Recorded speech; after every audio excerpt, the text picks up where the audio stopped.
Salut à tous, moi c'est la Sanaï, bienvenue sur la chaîne.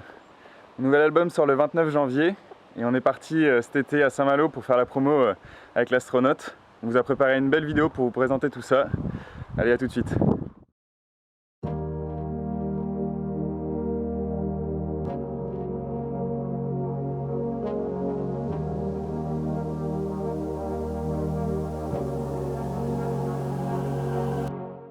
Robin Launay, vous êtes connu... vous êtes connu dans le monde de la musique comme un rappeur de talent et un dentiste de renom.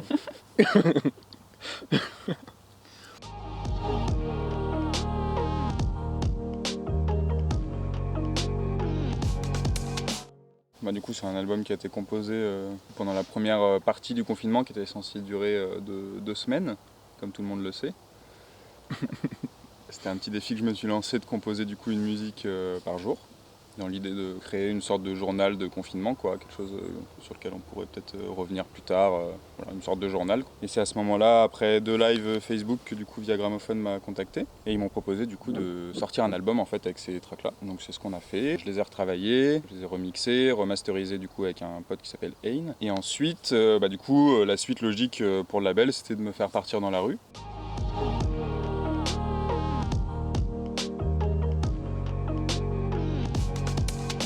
Je l'ai pris comme une espèce d'opportunité de grandir un peu sur le côté présence scénique, le fait d'accrocher un peu le regard, etc. Moi je sais que c'est un des trucs sur lesquels j'étais assez réservé en général par le passé. J'étais pas mal dans ma bulle, pas mal concentré sur ce que je faisais et c'est vrai que du coup le fait de se retrouver dans la rue, c'est complètement l'inverse quoi.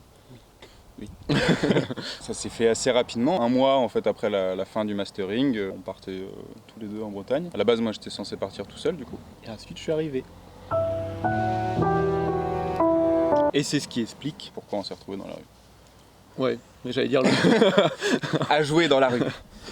C'est ce qui explique le matériel qu'on a utilisé.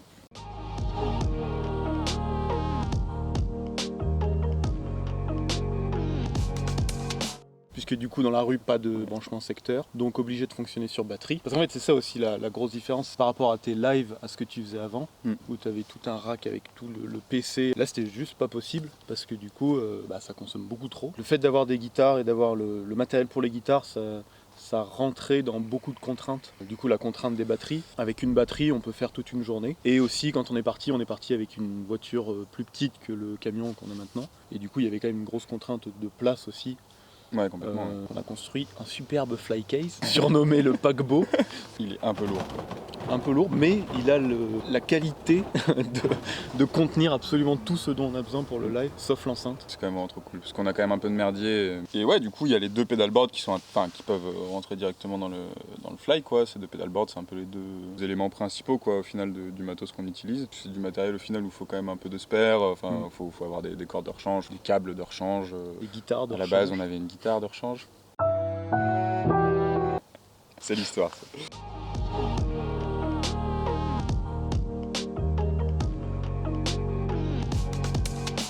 À la base, moi ce truc-là, je l'avais réfléchi avec quelques percus et une guitare. En le travaillant, je me suis aperçu que j'étais pas hyper content du rendu des percus, parce que j'avais essayé avec une Derbuka, un tom bass, des percus qui sont un peu tonales. Ça matchait pas très bien, et c'est un peu pour ça que j'ai choisi du coup de faire de la guitare dessus.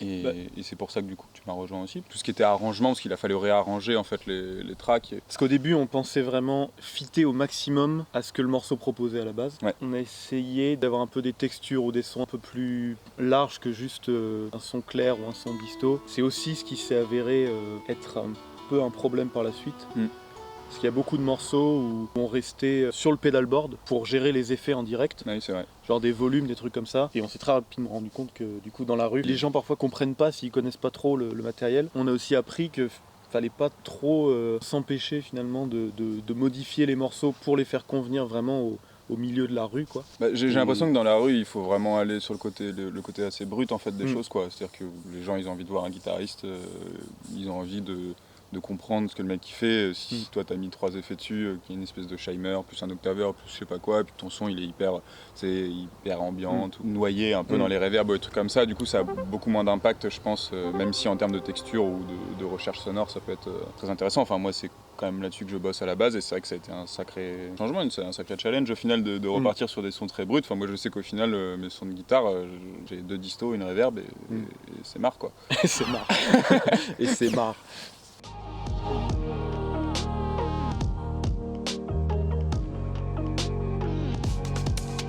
Tout le travail en fait des textures et des ambiances qu'il peut y avoir sur l'album ou quoi, personne va vraiment l'écouter comme ça dans la rue en fait. Que la qualité d'écoute en fait clairement elle est pas là quoi. Enfin, je veux dire il y a du vent, non mais je veux dire c'est un contexte où je veux dire voilà il y a du passage, il y a des gens qui parlent, il y a des gens qui crient, il y a du vent, surtout à Saint-Malo ou machin. Je veux dire il y a une enceinte, c'est même pas en stéréo, c'est en mono. Enfin je veux dire moi en tant qu'amoureux du son et des textures et tout ça, j'ai un peu revu à la baisse mes attentes quoi. Mais en fait c'est parce que l'attente est placée autre part je pense. Et elle est vraiment placée sur le jeu et le spectacle. Fallait souvent envoyer en fait. Et nous on avait prévu un set avec des retombées. On a viré très... Enfin je sais pas si on a viré très rapidement mais... Bah au bout de 2 jours quoi. Ouais.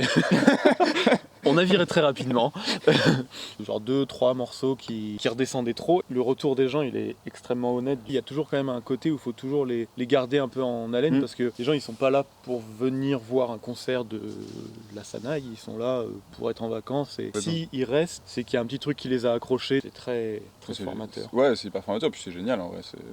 Enfin moi j'adore le côté retour direct, le fait de pouvoir en faire je sais pas 3-4 concerts dans la journée, rien que dans la journée en fait le set il évolue, ta manière de faire elle évolue. Après je pense qu'il y a aussi autre chose, c'est au-delà de la composition du set et de la manière dont on l'a construit ou reconstruit, il y a aussi la manière dont on peut bouger, notre gestuelle, notre présence. Je veux dire notre présence sur scène, c'est pas vraiment une scène du coup, mais ça ce qui a pas mal évolué je pense, pour aller encore plus loin que ça. Mais oui, la rue c'est vraiment la partie très dynamique, accrocher les gens, ça apprend beaucoup sur cette partie-là quoi, je trouve. Ouais. Il y avait aussi je pense le côté spectacle en fait. Moi, c'est toujours un truc qui m'a paru un peu bizarre avec l'électro, c'est que c'est quand même hyper obscur ce qu'on fait. Et je pense que le fait de se retrouver dans la rue, tu peux pas tellement te permettre en fait d'être là à toucher des petits potards ou des petits faders. Moi je trouve ça hyper intéressant à faire en live, mais du coup dans la rue c'est pas trop ce qui est demandé ou ce qui est recherché en tout cas par les gens. Ouais, ils comprendraient pas ce qu'on fait. Déjà qu'ils comprennent pas trop là.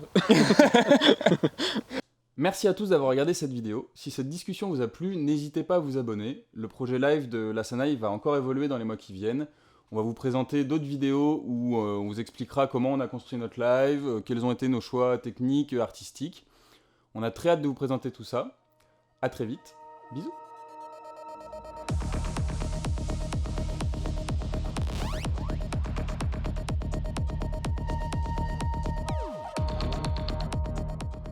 Vas-y, je veux bien un clap du coup.